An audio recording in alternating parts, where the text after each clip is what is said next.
So tonight we are making a quick and easy Japanese meal called Oyakodon. Oyakodon is a donburi, which means it is a rice bowl. So we're going to be having this dish over rice. So of course the first thing that you want to do is make rice. So I've already made rice. If you don't have a Japanese rice cooker, I highly recommend it because it is a game changer. But rice is perfect and ready to go. To make a full batch of rice takes about 53 minutes, so it's important to start that in advance because it takes some time. Half a cup of dashi, 2 teaspoons of sugar, 2 tablespoons of soy sauce, and 2 tablespoons of mirin. Chicken thigh, half an onion, 4 or 5 large eggs, 2 tablespoons of sake.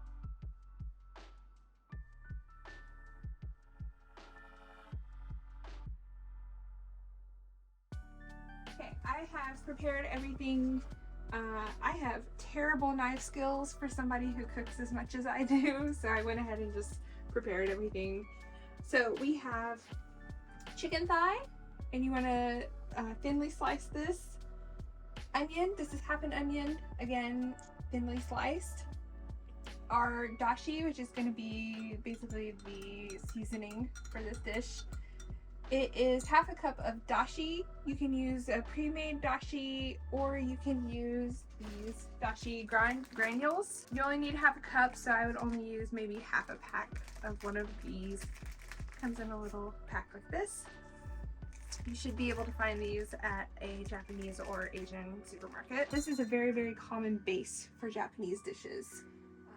Dashi, soy sauce, mirin, and sugar.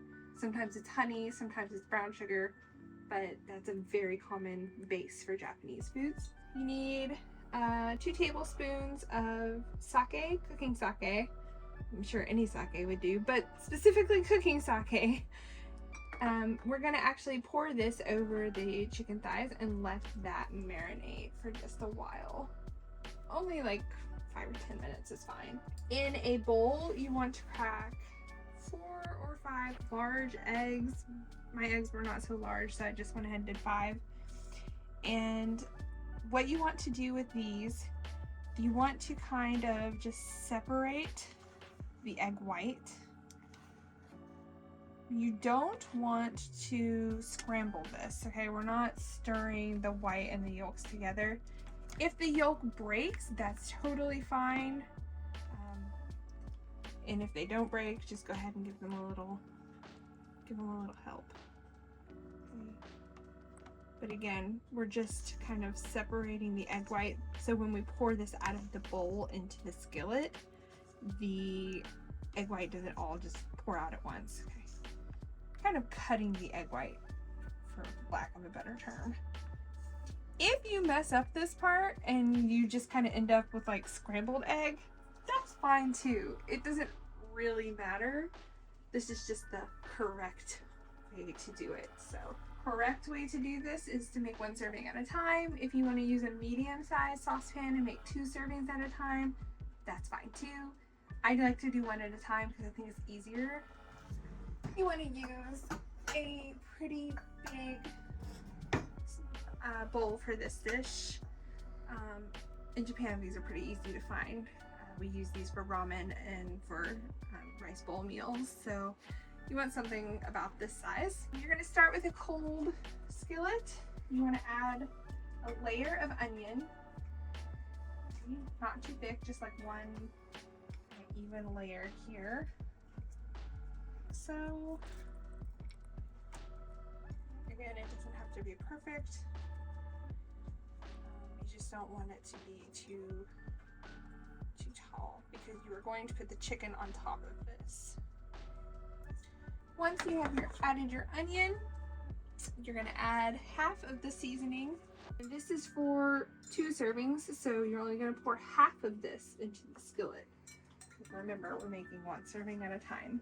Okay, so we're going to pour about half. Should be just enough to cover up the onions. Now that we've added that, now we're going to turn on the heat. We're going to cook this on medium heat. So right there. Now that that's on, we're gonna add our chicken. Again, we're only gonna add about half of this. And you wanna kinda add it in a thin layer.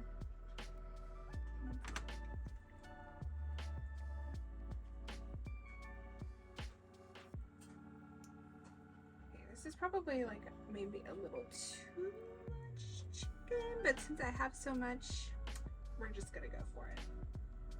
We're living our best life. Okay, so once we got a pretty solid layer of chicken on top of, yeah, there we go. As you can see, it's starting to bubble. Okay, we're gonna let that cook uncovered for about 5 minutes. Yeah.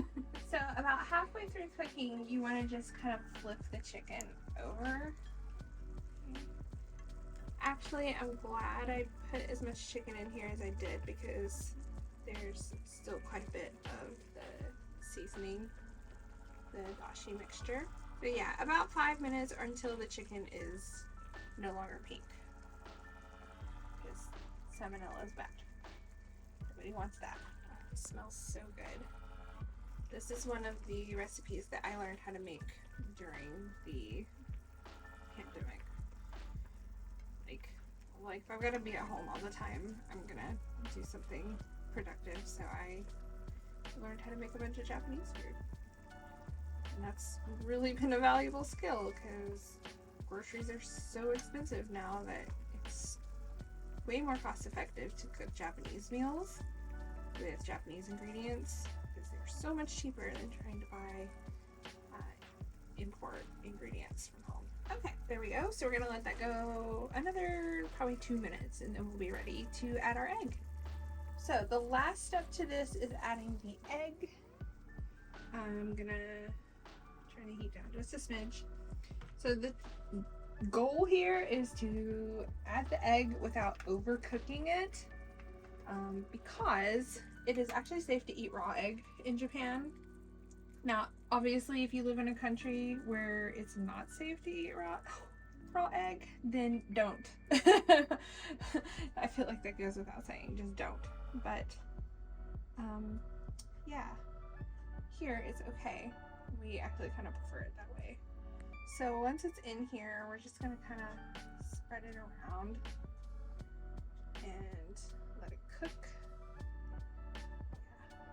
You don't want to let it get too close to the edges though. And I think I actually need to turn my heat back up. There we go. Don't want it too close to the edges where it will overcook.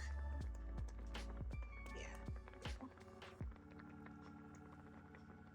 There we go, yeah. So as the egg starts to cook, I'm gonna add just a little more yolk to this.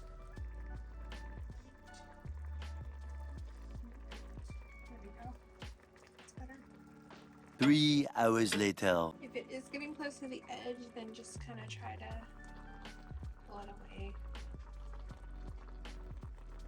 If you are having a hard time getting the egg white to cook, you can put a lid on it just for a few, maybe like 30-45 seconds. You don't want to leave it on there too long because you do want some of this extra liquid to evaporate. Okay, I'm going to put a lid on it in just a minute.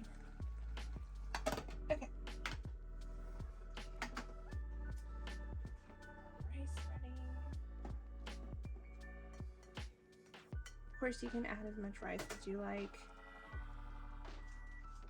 Laundry's done. There we go. Looking good. Looking good. Looking good. Once you get to the end, you are technically supposed to add a little more egg yolk to it to give it kind of a more yellow. And a lot of Japanese people like it kind of runny. I am not one of those people, so I'm good with it as is. And so all you need now is to spoon it into your dish. Where's my...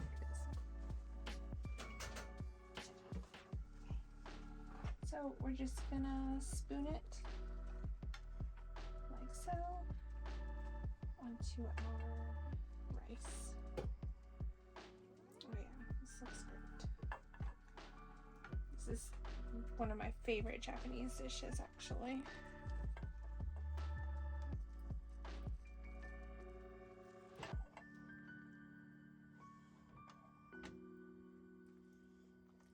Yeah, that looks so good. And I really love the sauce, so I'm actually just gonna add the rest of it like so. There we go. So once it's ready, we're going to top with some mitsuba. Mitsuba is a Japanese parsley.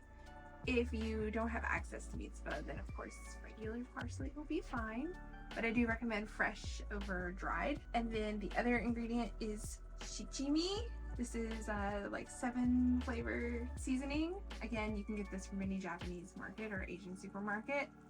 And you're just gonna sprinkle these on top. And you can add the mitsuba to the mixture while it's still in the pan, or you can just add it as a topping once it's in the bowl. Either way is fine. And we're just gonna add some mitsuba. Yep, and some shichimi. Shichimi is spicy, by the way, so if you don't like spicy stuff, then you can skip that. We'll go just a little more. There we go. And there we are. Easy peasy. Oyakodon takes maybe 10 minutes to prep, unless you're terrible at cutting chicken like I am, and 10 minutes to cook. It's so simple and it's absolutely delicious. If you try this at home, let me know how it goes and let me know what you think. And be sure to subscribe and like for more recipes and more about Japanese culture and living in Japan. See you next time!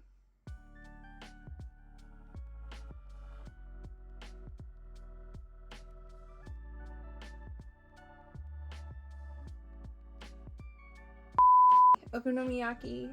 No, not okonomiyaki. I have one food on the brain 24/7. What?